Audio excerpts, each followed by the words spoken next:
What's going on? Welcome back to Financial Journey. So today I want to talk to you on ChargePoint. They do have their earnings coming up on Tuesday after hours. I want to give you an overview of some of the current data points and some expectations from their earnings. So I'm going to go over all that, but first make sure you hit that thumbs up and subscribe. Always greatly appreciate that. And with that said, let's get right to it. So starting off, like I mentioned, you do see their earnings coming up right here. So ChargePoint. And I feel like right now, a lot of people have very high expectations for ChargePoint. Their last earnings, in all honesty, was a very substantial bust. As you can kind of see right here, they missed on all of the metrics. And I think that was kind of anticipated on a side note. But for this upcoming earnings, though, you do see as far as the earnings per share non-GAAP is negative 14 cents. And so I feel like that is at least a move in the right direction. That's kind of subtracting this last earnings. That was the trajectory they were on. And right now for revenue, 120.03 million. That has been in fact downgraded quite a lot from analysts over the last little bit. And just looking at their earnings per share revisions, there was one bullish revision and 11 bearish. So people like analysts still don't have that much optimism for this upcoming earnings. There's a lot of things that investors are really going to be paying attention to. One is this. So how much cash that they do have on hand, because if it is anywhere like at the burn rate that their previous earnings was, then this is where the market is going to crap all over them, because so far 2024 has been all about future guidance, including is a company going to be diluting, and having the amount of cash on hand definitely will be a very big thing. Just for instance, looking at ChargePoint, I just want to quickly bring this up just to show you. So based on their last earnings, they're burning through about 337.89 million from their operations. So going back over here, with them having about 367 million, you don't have to be a rocket scientist to figure out that just does not add up. So I know they do have several lines of credit essentially that they could use that's not really incorporated in this, but essentially, like, you need cash. That's what 2024 is all about. Companies need to be, for the most part, moving towards profitability. And I have been really reviewing what some analysts have been doing, and they've actually been pushing back. So I know ChargePoint in the past has said that profitability will be occurring, I think it was in 2025. We'll just have to see if they do reconfirm that. But analysts are doubtful of that. They are projecting 2026, and that's, you can tell that based on a lot of the metrics that is here. But once again, when it comes down to this upcoming earnings, there are several things that you need to watch for. One of which is new products and just how management is speaking on current and projected future demand. Because oddly enough, and also on a side note, I don't know if this earnings will be inverse, because based on last earnings, it was horrific. As I did live stream the earnings, like, it just seemed like a very big mess. So that was the very first time though I did participate in the ChargePoint earnings. So prior to that, I just kind of looked at reports. But oddly, with the massive miss that did happen, the inverse happened. It just skyrocketed. So I did anticipate around $1.50, and guess what? It went to $2.50. So who knows? Maybe all of this will be just backwards. Maybe they will beat on all the key metrics, but then it'll tank. I don't really know. I do feel like the saving grace for their last earnings was that they alluded to several products occurring and coming out in 2024. One is going to be in this quarter. Second one is halfway through. And then a very big revolutionary one that they were very excited about is going to be at the tail end, so Q4 2024. So I feel like that aspect was probably the only saving grace for ChargePoint, unless there was some other aspects that I did miss from their earnings. But who knows? We'll just have to wait and see. Once again, you'll have to watch for the timeliness of those releases for the products, because I feel like the market is going to take that as positives, but they want it sooner rather than later, of course. And same goes for the cash on hand and just the basic metrics, right? So all that is going to be on the chopping block right now. And just to give you a good overview of some of the current analyst ratings. So last one, or I guess there was 3 done last month. Buy rating by TD Cowen, Gabriel, who does have a 39% success rating, $4 price target, then a $2 from Goldman Sachs. Sachs, Mark, who has a 63% success rating, so fairly good. And I guess overall they've been somewhat accurate. But when it comes down to incorporating their previous earnings, you did get a lot of just volatility. So you had roughly $2 ratings and also $6 ratings at the same time. So again, I feel like ChargePoint is in one of those sectors that is very hard to predict, especially looking at a lot of the metrics, like what is their growth rate? It could just be astronomical. And plus, ChargePoint has been piggybacking off of kind of the demand of EVs in general. And that's something that ChargePoint did actually state during their last earnings, the fact that the overall amount of fleet demand going down has really hurt ChargePoint's bottom line.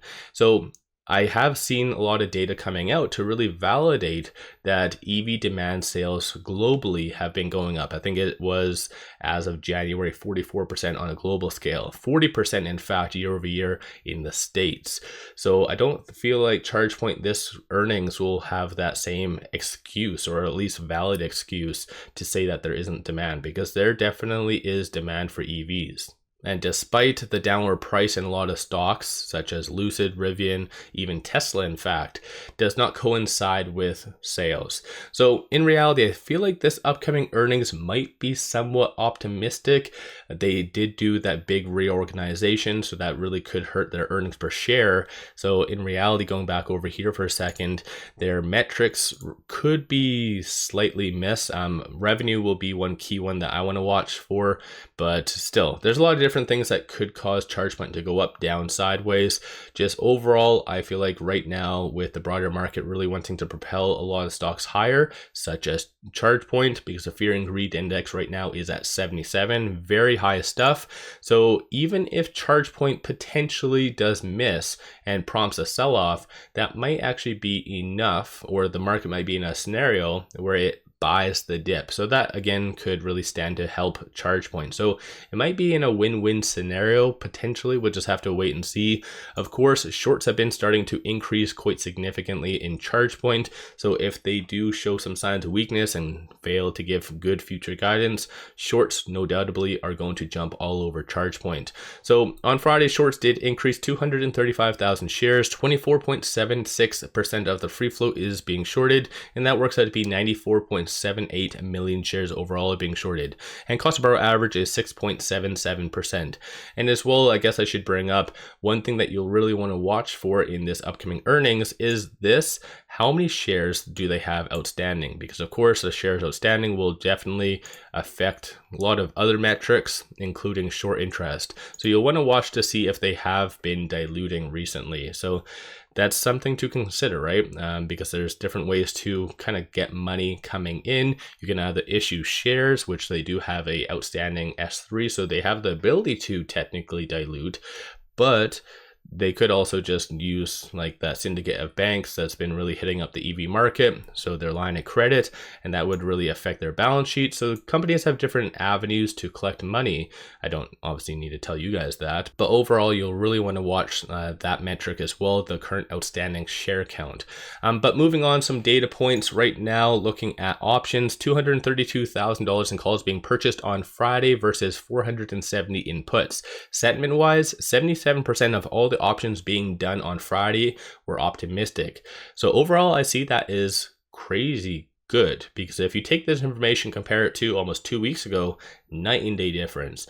When it comes to shorts increasing some of their position, they do hedge with call options, so sometimes this might be a little bit misleading, but again, for shorts to be hedging, that does insinuate that they do see some potential upside with ChargePoint. So again, that could really help overall. Looking here, so of the call options that were being purchased, there's a consensus for it to be above roughly around $2 or about $2.50 by the end of this upcoming week. And looking at puts, you do see consensus for it to be below $2. So the risk versus reward is definitely there for upside. So that's kind of a good thing overall. overall. And just to quickly show you on some support and resistance points, right now with it sitting at $2.08, it is trading between this S1 and the pivot. So $1.90 is going to be a very strong support. Vice versa, $2.10 is going to be the next strong resistance.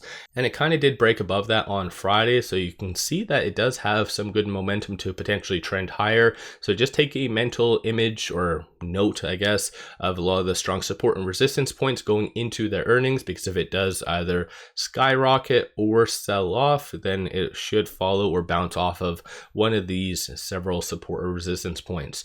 And I know with a lot of people, whenever there's a heavily shorted stock such as ChargePoint, people love to throw around that it could be a squeeze.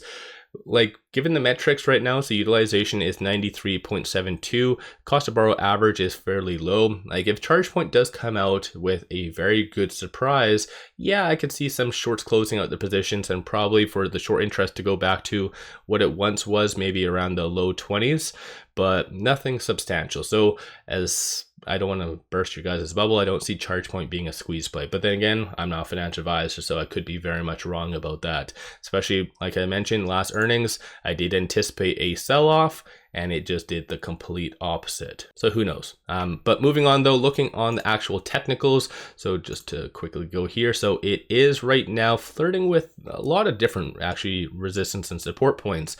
So it is higher percentile of the Bollinger Band. So overall, in comparison to a lot of other growth stocks, it is doing rather well. And it is right now flirting with that 50-day moving average. So it's kind of wedge bound right now. So from a technical standpoint, that is fairly good. And plus for those individuals that do options, even better, because this upcoming week you could always sell puts and also sell covered calls just to collect some premiums, take advantage of a lot of the volatility. Aside from that, looking at stochastic, you do see a nice deviation, bullish deviation, so white line above the red, as well as it is 32, so still somewhat considered oversold to some regard, but it's starting to move up to neutral territory. A number of investors, aka retail investors, have been getting out, so maybe some last minute jitters going into their upcoming earnings. So let me know your thoughts on ChargePoint. Overall, it has been somewhat participating, but still lagging the broader market in comparison. So right now, I feel like a lot of big money is going to be looking for value plays. And if they do have good earnings, you should see a lot of value investors gravitating towards ChargePoint. I have said this in the past, and it's actually come very true, especially around this stage right here. But overall, I feel like bigger and better things might be coming down the pipeline for ChargePoint. And based on some analyst expectations, that is going to be occurring in Q3 of 2024. So once again, that might be optimistic. So if people have very high expectations for Q3 2024, this is where typically in the quarter prior or maybe quarters prior, you see a little bit more buying occurring. So once again, might mean something, might not mean anything. Don't forget to hit that thumbs up and subscribe. I always greatly appreciate that. Throw your price prediction for ChargePoint after their earnings in the comments below. Also, on a side note, would you guys want me to live stream this one similar to last one, or do you think that you just want a video on it? So let me know your thoughts. Don't forget to hit that thumbs up. And one final thing, definitely take advantage of this promo. Simply sign up for an account with moo, throw $100 at it, and you get 5 free stocks. Each stock is valued up to $2,000. So take advantage of this. Link in the description below and also the comments. With all that said, appreciate all of you watching.